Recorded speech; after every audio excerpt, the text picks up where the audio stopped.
The clink of cutlery and the low hum of bragging filled my aunt's lake house, where portraits watched us like judges. "Mara," my cousin Lila called, diamonds flashing. "Tell everyone your big update." I breathed in rosemary roast and old opinions. Lila didn't wait. Regional director, youngest in the firm's 100-year history. Cheering, glasses raised, Granddad wiped his eyes. Aunt June patted Lila's shoulder. Then the turn. "And you, Mara, still making lattes?" "It's called the Silver Spruce," I said. "And yes, the doors open at 6. Tittering. My uncle joked about heating bills. I smiled and let it pass. Easier than telling the truth, that the office above my cafe held ledgers and contracts, quietly redrawing our town's map. Lila launched into her negotiation saga. The table leaned in, rapt. I watched firelight lick the andiron and thought of tomorrow's agenda.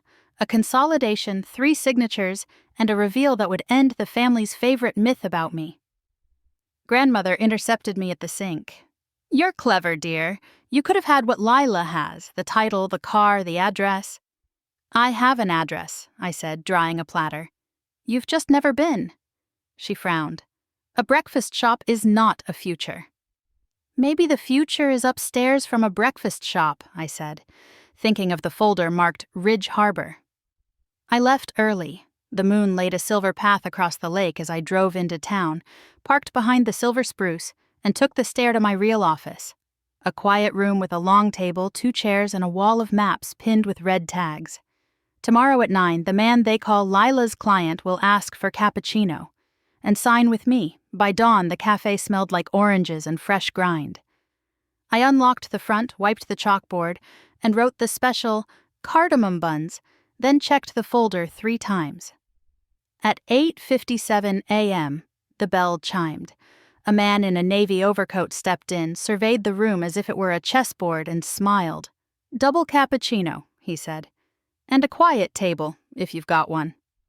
"Upstairs," I replied. "Bring your cup." The staircase creaked under us. In the office, the maps glowed with morning. He set his briefcase down and removed a fountain pen. "You're not what your cousin described," he said. I held his gaze. "I know what she described." We sat. I slid over the Ridge Harbor packet. The small lots pooled into a cooperative that would undercut his expense line by 1/3, while preserving docks the town relied on. He skimmed, eyes narrowing, then widening. "You built this through a coffee shop?" "Through listening to fishermen who needed fuel lines fixed and a place to leave invoices," I said. "Through giving the electrician a tab when his truck died. Through stories." He nodded, then placed Lila's contract beside mine. Her firm wants exclusivity on the harbor for 10 years. "And a toll at the service road," I said softly. "You know who pays that?" From below, the bell chimed again. Murmur, laughter, the hiss of milk. The town had arrived. He picked up his pen. "Your plan keeps public access, reduces my maintenance, and turns bad PR into goodwill," he said. "But it leaves me exposed if the co-op falters." I tapped the final page. "If volume dips, I absorb the first-year variance. My cafe backs it, and we already have the town council's draft support." He read the line, leaned back, considering the ceiling, then signed. I walked him downstairs, steam curling from our cups, and the regulars parted like tide. News travels fast in a harbor town, but I posted the notice anyway. Ridge Harbor Cooperative. Approved, signed, effective immediately. Someone whooped. I initialed the indemnity addendum and filed the packet in the safe. By late afternoon, the council clerk emailed the motion schedule. I closed early and drove to the chambers, the brick building with a clock 5 minutes slow.